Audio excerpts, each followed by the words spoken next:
Hello, I'm David. Hi, I'm Julie. Now we're going to do a review of Propolis by AEG and Flat Out Games. Hopefully I pronounced that right. It's for ages 10 and up. Takes about 15 to 30 minutes to play, and it's for 1 to 4 players, so there is a solo mode. I did not know that. So we backed this on Kickstarter with Point Galaxy. You can check out that video as well. So it came with some promo cards that won't be in the retail edition, but you probably could acquire those separately. So we're going to go over how it plays, then we'll discuss the criteria, and then give our review.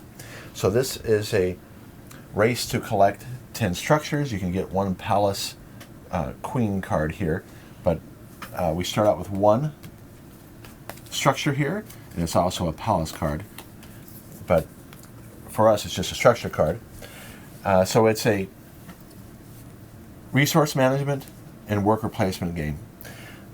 And so when you get your starting card, for instance, I'm going to have an additional 4 orange flowers here, and everybody gets one of each color and one wild. So Julie gets one blue. And these cards here, the reason why I want structures, because it gives you permanent resources like other games such as Splendor. So I have a permanent yellow flower that I can use on my turn. And at the end of the game, it will give me 2 points for every pair of C and D category structures I have. And you can look right here, this is a B, a D, another B, a C. And so how do you acquire these cards? Well, this will cost 4 orange and 6 blue, which you can use a combination of permanent resources and wild and the resources you have here. Also, sometimes you got to use your Beeples, and they go into the supply. You can get your Beeples back when you put them on into the fields here, into the landscape. So if I put a Beeple here, I get one back. And then you can use these permanent resources to acquire the palaces here. So not only do I have to give up 2 Beeples here, which to the supply, but if I have 3 yellow, permanent yellow, and 1 orange permanent and 1 pink permanent, I can collect that palace. And you can see it's worth 3 points at the end of the game. And so to get these palace structures, you can only acquire 1. You use your permanent resources. So the structures are pretty, the turns are pretty simple here. By the way, the game will start differently depending on the number of players, how many cards you have out, and how many landscapes you have. But you can deploy Worker Beeples. So when you deploy a Beeple, you pick an empty landscape, and you don't have to fill it. But if you can get everything on that card. So if I really, let's say I was trying to get this one, I can go to any one of these here. I can just put 1 here, and that's my action, and get 1 orange. But I really want them all, so I'm going to put all 3 here, and you put them flat. 1, 2, 3. And my turn's done. Now Julie, if she had the resources, she could acquire a structure. She can take back her Beeples from the landscape. She can put Beeples on the landscape, or she can do what's called fortify. So let's say she was in this situation here. And she wanted to fortify. So that means you get the resources again that they're already on. So she would get an orange and a blue, so go up an orange and a blue. And so there's some slight area control here. So I say my next turn, I want this orange and blue. So I go up an orange and a blue. Oh, I already went up a blue, so maybe I don't use that one, because I'm already at 8, so why commit to Beeple? So now that it's filled, we check to see if there's a majority.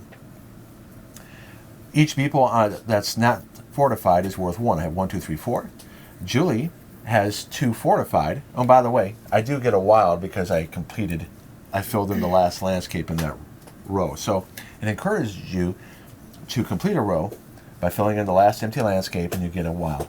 So I would have 1, 2, 3, 4 points of Beeples there, but Julie is fortified. Those are worth 2 each. 2, 4, 5. So she has a majority. Hers come off. She gets them back. The one on the rightmost goes away. It slides over. And you might say, why would I do that? Because I got a wild resource. I would have also gotten an orange when I put my thing on there before it got fortified.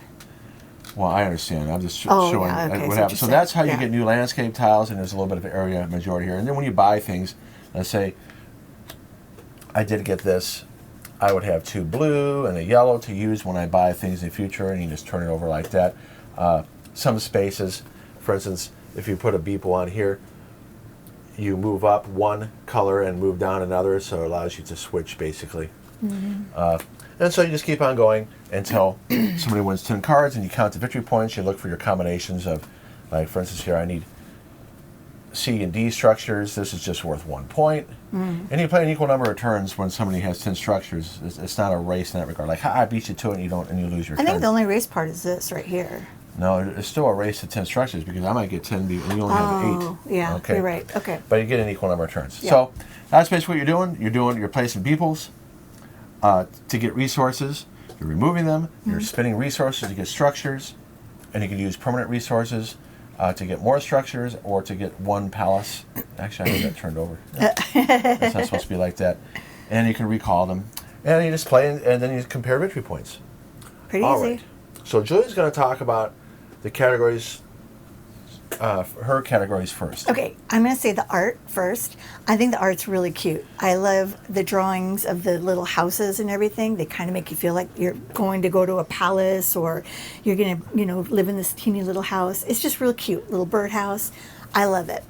Second thing I love are the components. I love the beeples, and I love seeing beeples. I've got to tell you, the beeples are so cute. The colors are nice and bright and happy.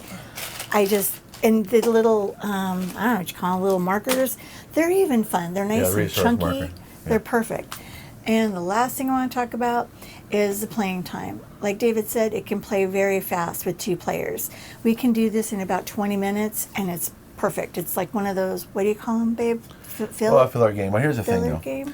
That might be the case, but there's analysis paralysis here. Oh. So when it comes to the design, sometimes you're stuck with, I don't want that resource. So you're getting a resource you don't need.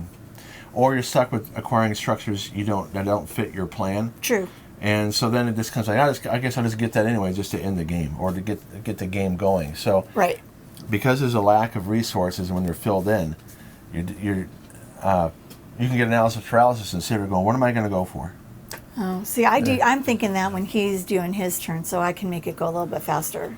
Well, it did get slow at times. So the fun part, it's not that much fun. No. And because of the theme, I don't care about these beeples. I don't care about this at all. Yes, they're cute. They are cute. But putting bees and building structures, I guess they could be like beehives. I can see them having a discussion. Do we do a medieval theme or this theme or that theme? I would have preferred any other theme other than bees. Okay. I just don't care for it. But the art is, for what they did though, it's the art is well done. Yeah. And the components are good quality. I believe these are, yes, they do have a linen finish, which means there's a foil stamp on the card. So they are above average quality, especially for the amount, the MSRP for this game. Oh, okay. You're getting a good value here. Oh, good. The complexity, there are a lot of little rules you got to remember to play it correctly. Like, when do you get because it's kind of buried in here. When do you get a wild resource when you fill in the last, and then how do you deal with when a row is filled in? There's some little things in there you got to pay attention to that a hobbyist will get, but I can't see anybody playing this correctly without watching how to play video. That's not an experienced gamer. Okay. Okay. So it's because it just has buried rules. And what I mean by buried rules is that it has things buried in blocks of text that are not bolded. They should be doing bullet points. They're probably thinking, let's keep the rule book small.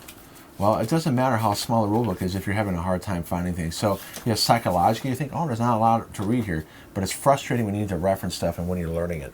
So again, AEG does that a lot. They have their rule books are hit and miss. And in this case, their rule book is not going to be good for inexperienced gamers. Okay? They're going to struggle. And this game is light enough for a non-hobbyist to enjoy. Sure. Okay? Sure. Playing time, yeah, it's about right, other than the analysis paralysis, age and audience. 10 and up, yes, a 10-year-old can do this. You maybe even an 8-year-old because they can, it's really all you're doing is just resource management. Exactly. It's not that hard. No. You can even go lower on this. And like I said, the design, I just don't care.